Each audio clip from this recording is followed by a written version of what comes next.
In 2021, Facebook was renamed Meta Platforms, and the Metaverse would become its biggest project. In 2025, 4 years later, $70 billion had been thrown at the project, the budget was decreased, and 1,500 people were laid off. The internet responded with a loud celebration. Commentators stated that this was clear proof that Meta had lost touch with the real world and that nobody was actually looking for a metaverse. And to be fair, the images of legless avatars wandering empty digital spaces were pretty clear proof of the failure of the metaverse. The general consensus was that a strange dystopian future had been prevented. But that conclusion is wrong. What failed was not the concept of a metaverse.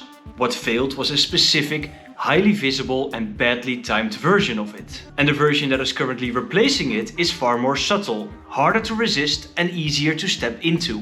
Firstly, to know why the metaverse is still alive, we need to understand what people thought it was.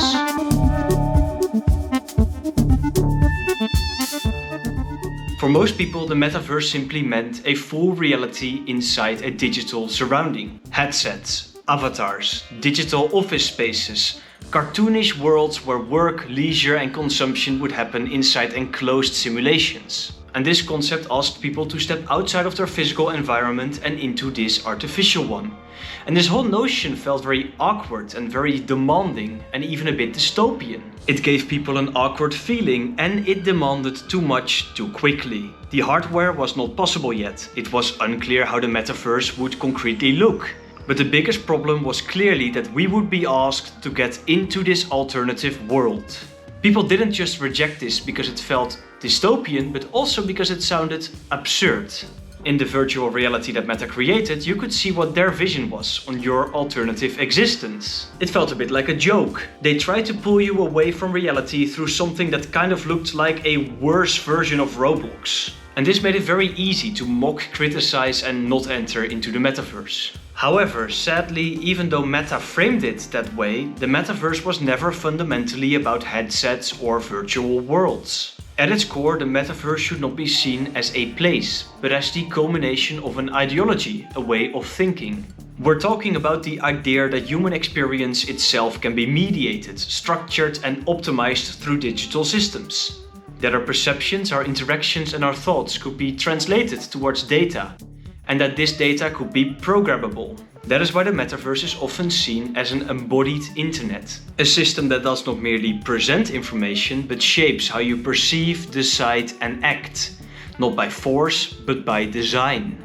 And once we look at the metaverse this way, we realize that the concept is actually much older than Meta. The term metaverse comes from Neal Stephenson's 1992 novel Snow Crash, where it described a shared virtual space that functioned as both escape and control mechanism in a hyper-capitalist society. And later, other fiction writers expanded this idea into creating fully artificial worlds that felt more meaningful than reality. These stories were not about technology alone. They were about power. About who builds this world and who owns it on the one hand, and who is trapped inside of it, who is powerless on the other. But the technological developments behind the metaverse started way earlier than the term was invented. We need to go all the way back to 1827, when the first permanent photograph was created. For the first time, reality could be captured and reproduced. Cinema followed, then television, then video games. Each step increased our abilities not just to observe these realities, but also to interact with them. Games like Pac-Man on your old Nokia phone added the option of agency, interacting with your virtual world. Multiplayer environments added the possibility of interacting with other people. And voice chats added the option of an emotional connection and a lot of slurs. Online worlds became real spaces where people spent time, formed identities and built relationships through their little avatars and usernames. Social media created a huge shift in this process. It turned everyday life into a continuous feedback loop of stimulation, validation and comparison. It blurred the line between participation and observation. It gamified attention. It transformed human behavior into an optimizable and measurable metric. And don't get me wrong, at no point in history was this actually a coordinated plan. But it was an accumulation of incentives for companies. The incentive to capture attention, to increase engagement, to predict behavior, to influence choice, And above all, to make some cold, hard cash and as much as possible of it. And this brings us to the real goal of the metaverse.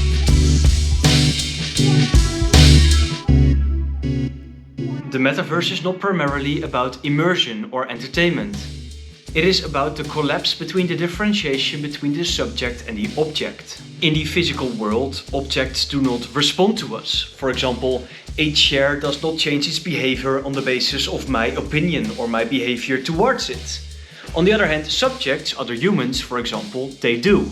Digital environments introduce something new. Interactive entities that respond to our actions, systems that adapt in real time, worlds that react. Over time, these systems begin to feel less like tools and more like environments. Less like objects and more like subjects. When an environment tracks you, responds to you, interacts with you, the relationship between you and that environment changes. You are no longer simply using a system, you are existing inside the system.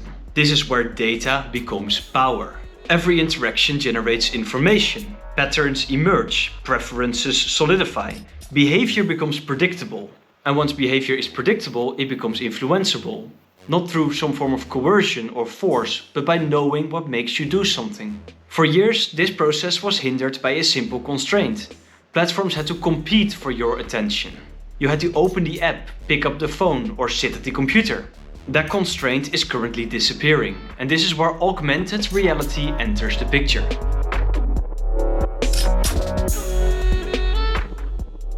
Augmented reality is technology that superimposes a computer-generated image on a user's actual real world. Augmented reality does not ask you to leave the real world. It overlays the digital onto the physical.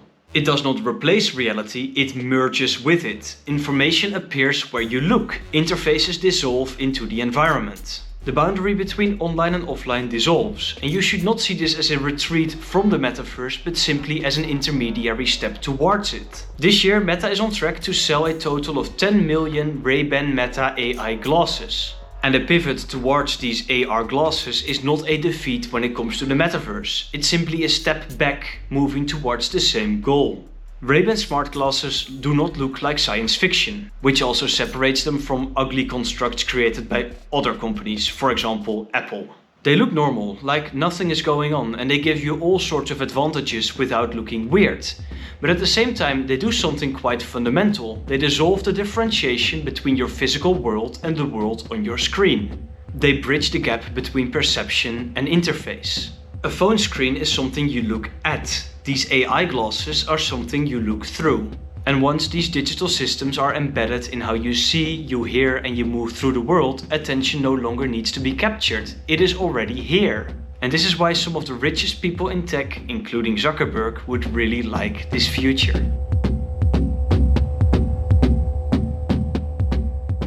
In a fully digital environment, the rules are written by those that own the platform. There are no state laws and there are no large protests, for example. Every action can be monitored, every interaction is being recorded, and every response is analyzed. Even now, platform owners already shape what we see, what we hear, and what we buy. They don't need control of governments if they already control the environments in which we exist.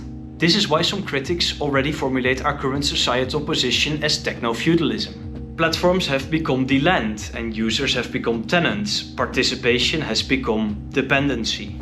A fully realized metaverse would extend this reality from just on your screen to reality itself. It would allow not just the prediction of behavior, but its continuous shaping. Not by coercion, but by creating your environment. And this is exactly why we couldn't just jump into the metaverse straight away. Trying to make us jump directly into immersive virtual worlds made the ambition visible too early. It triggered resistance, it looked like overreach. Augmented reality, by contrast, feels incremental. It feels harmless, even useful, like nothing fundamental is happening at once. We are currently the frogs in warming water, and if you warm up the water slow enough, we will only realize this at the moment when we're boiling. The metaverse failed because it revealed itself too clearly and because they weren't able to build it yet. What replaces it for now does not announce itself as a new world, it presents itself as a convenience, an enhancement, a natural next step. The metaverse is not dead, it has become infrastructure. And infrastructure is always harder to see, harder to challenge, and harder to leave. Thanks for watching. If you agree, disagree, or have any other thoughts about the subject, please let me know in the comments below. And if you really want to, you can of course like, share, or subscribe. Ciao!